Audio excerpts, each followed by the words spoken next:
We are getting closer to NHL free agency. We've already completed our ultimate guide this year for the unrestricted free agents. Today we look at the restricted free agents. We're going to break it all down by position to see who's available for needing new contracts, who might be offer sheet targets, and who might be the most interesting contract negotiations. We'll get into that coming up next.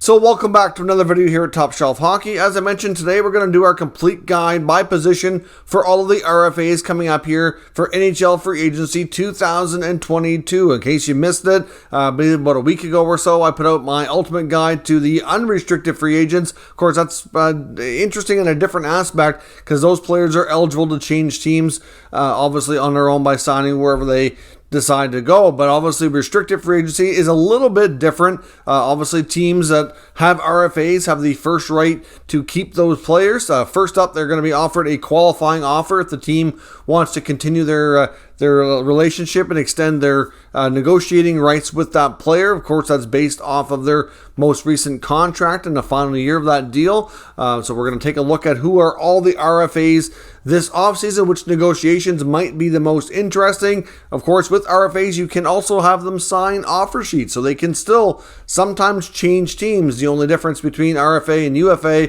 is that teams losing an RFA to an offer sheet would receive compensation in return for losing that player. And of course, they would have first right of refusal to match the contract and keep the player, or just accept the compensation and move on from there. There's certainly some high-profile RFAs this year where the negotiations could be rather interesting, and I do think there's certainly some offer sheet candidates out there. We will be doing a separate video kind of taking a look at the most likely offer sheet candidates. That'll be coming up here in the next little while, so stay tuned for that. So for now, we're going to hop onto the computer. We're going to go on to capfriendly.com with their site and their tools. You can easily sort through all these by however you want to do it. I'm going to sort by position, and then within each player, with each group of player by position, we're then going to sort it by performance to take a look at the most high profile down to the players that I guess don't get as much talk around the league. So we'll hop on the computer and complete that now.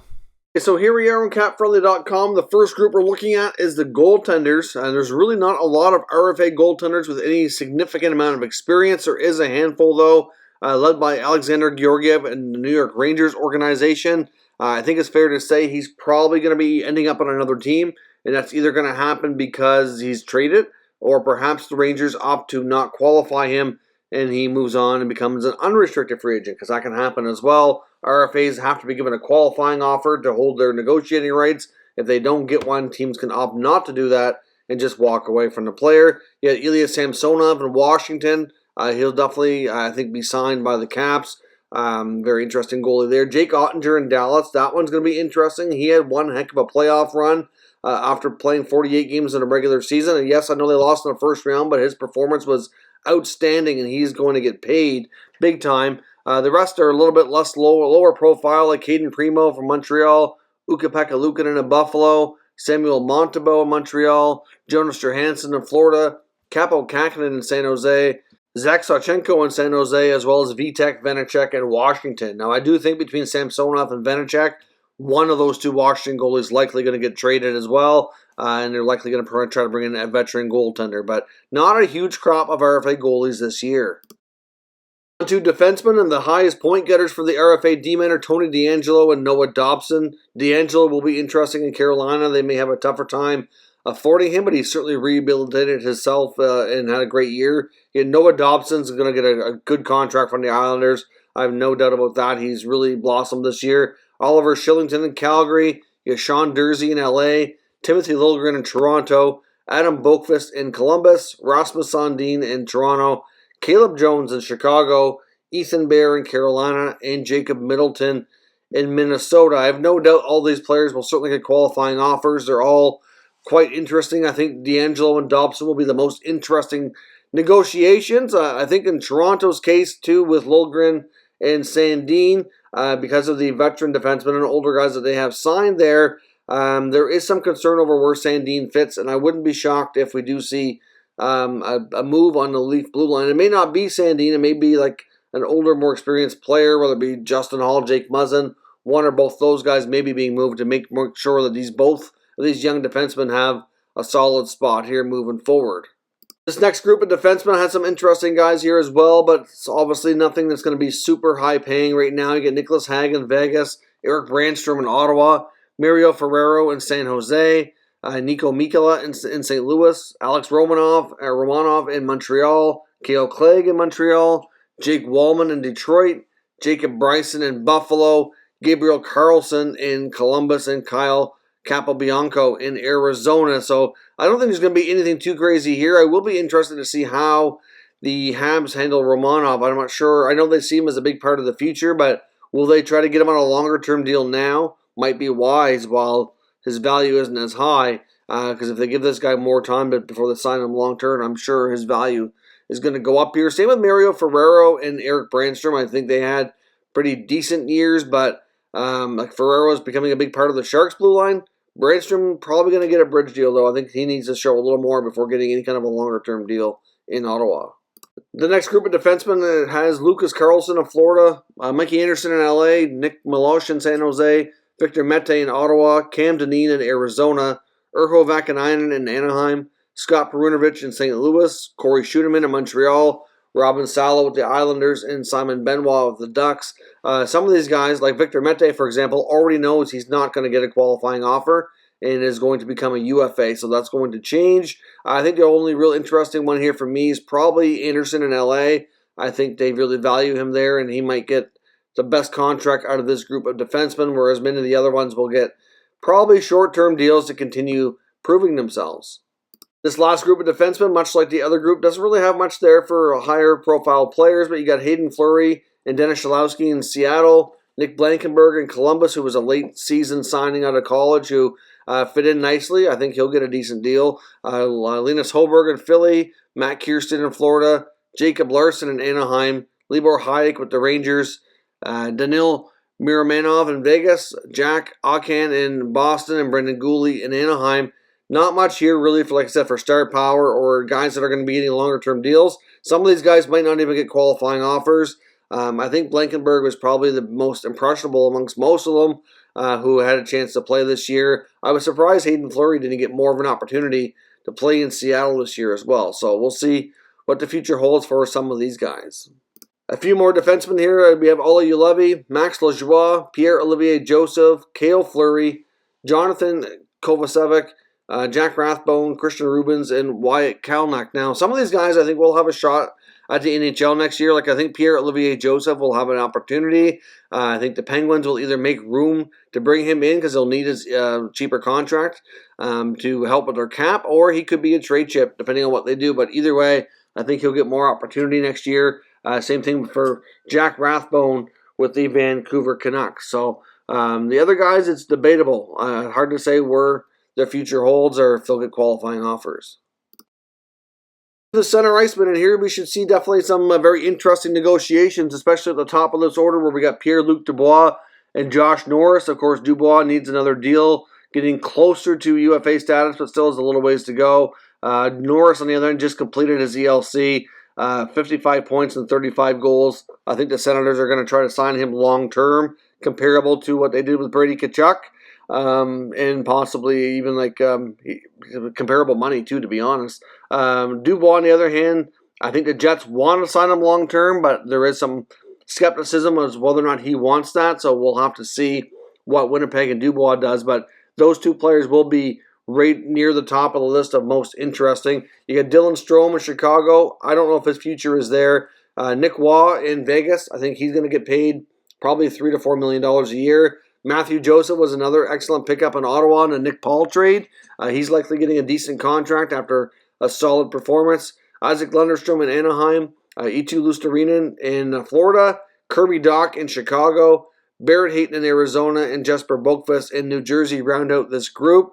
I think this is by far probably the most interesting players that'll be listed under this position. I mean, Joseph in Ottawa typically plays the wing as well, but some of these guys have multiple positions listed, which is why they're coming up on this list here under Cap Friendly.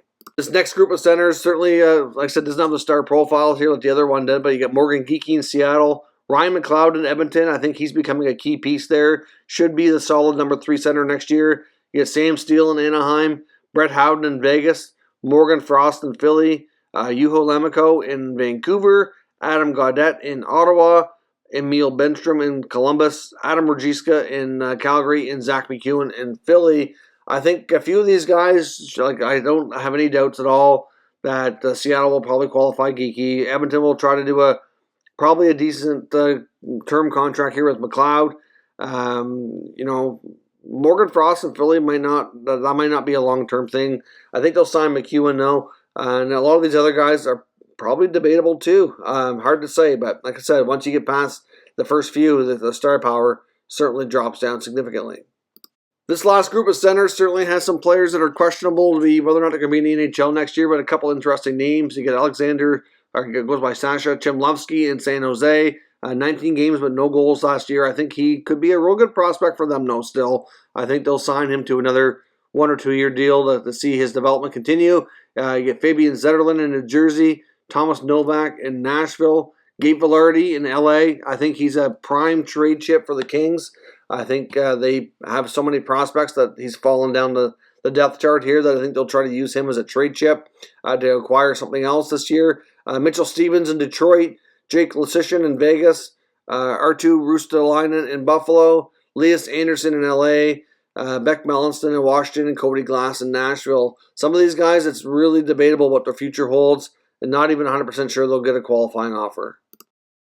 Left wing, we have Matthew Tkachuk right at the top of the list, coming off a 42-goal, 100-point season. That negotiation with anybody left the last name Tkachuk should be very interesting to watch. He's made it clear he's open to a long-term deal, but if it doesn't come in at the right number with the right terms, I could see him doing even a 1-year deal and maybe walking himself to free agency. So we'll see where this goes. But Matthew Tkachuk will be one of the most interesting cases here. You have Jason Robertson in Dallas coming off a 40-goal season. Of course, the Stars have himself and goalie Jake Ottinger, two huge big pieces to their future that need to get locked up. Hopefully they can get long-term deals done with each player.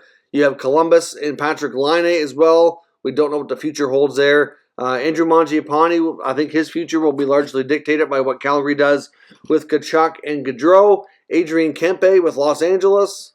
We got Victor Olofsson in Buffalo. He's rumored to maybe be on the trade block, so we'll see what that holds for him. Arturi Lehkonen in Colorado. What a great pickup that was for the Avalanche. He's been doing awesome, and I'm sure they'd love to keep him, but we'll see how their salary cap works out. You get Rem Pitlick in Montreal. Pavel Zacha in New Jersey, who's also expected to be a prime trade candidate this offseason. And Pierre Engvall in Toronto as well, who's played center and wing for them and done a pretty good job overall. I'm sure he'll get a qualifying offer and likely get signed to a comparable deal that he's making now, maybe slightly more. Next group of left wingers includes Sonny Milano in Anaheim, Lawson Crouse in Arizona. He should be interesting as it's not quite clear if Arizona's going to sign him or trade him, but certainly a 20-goal scorer with a guy who can play physical will have lots of interest if he's available. You have Danton Heinen in Pittsburgh, Dominic Kubalik in Chicago, who's one of many players expected to be on the trade block there.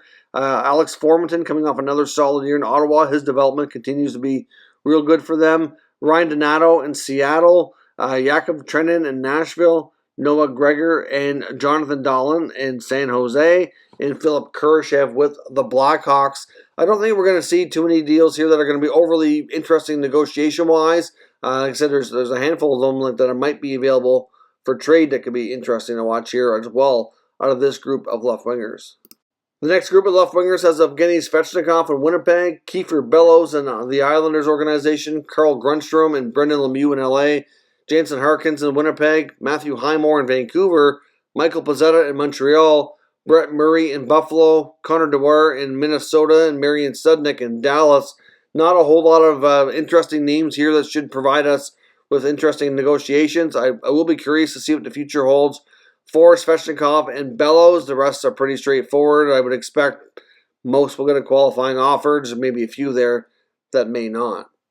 Finishing off the left wingers, there's not much too interesting here, but we do have some young players that could be on the move. We got Isaac Radcliffe, Christian Vesalainen in Winnipeg. I believe he's heading back to Europe. Jonah Gatchevich in San Jose. Tyler Benson in Edmonton. Otto Koivula with the Islanders. John Leonard in San Jose. Vladimir Chekhov in LA. You got Riley Tufte in Dallas. Kasper Bjorkqvist in Pittsburgh. Tim Gettinger with the Rangers. And Miles Wood, the often injured Miles Wood in New Jersey. Wouldn't be surprised if the Devils find a way to move on from Wood, as much as he's shown a lot of potential in the past. The last 2 or 3 years, this guy's been injured so much, he's become very unreliable to be in the lineup. Right wingers, at the top of the list, we've got Kevin Fiala, one of the most electrifying players in the RFA list, as well as one of the key players that are expected to be moved here by the Minnesota Wild due to cap constraints. You got Fiala there in 85 points right at the top. Jesper Bratt in New Jersey, I expect him to be re-signed. They're already working on things. He had a real solid breakout year for the Devils. Brock Besser in Vancouver, 23 goals, 46 points, and he's owed a $7 million qualifying offer. That will be interesting. If the Vancouver is going to sign Besser, it's going to have to be less money than that. You get Kailer Yamamoto in Edmonton, Marty Necas in Carolina, Jesse Puljujarvi again with the Oilers, Kasperi Kapanen with Pittsburgh, Andre Kasha with Toronto, Keegan Kolazar in Vancouver, and Philip Zadina with the Detroit Red Wings. Definitely a few of these players that could be moved. I know there's some rumors around Zadina maybe being on the move. There's some rumors that the Leafs may not be able to qualify Kasha due to cap constraints, so he might become a UFA again. We've also got a possibility of Jesse Puljujarvi, Marty Necas. I wouldn't rule out them possibly getting traded as well. So lots of interesting names here, and we'll see where things go, but I think some of these guys could definitely be on the move.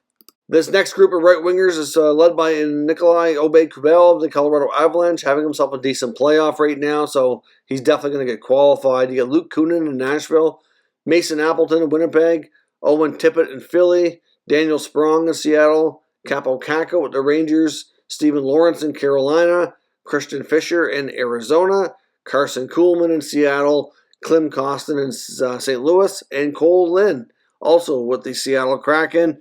Not a lot there for super interesting names, but I know Capo Caco is the name we're going to watch.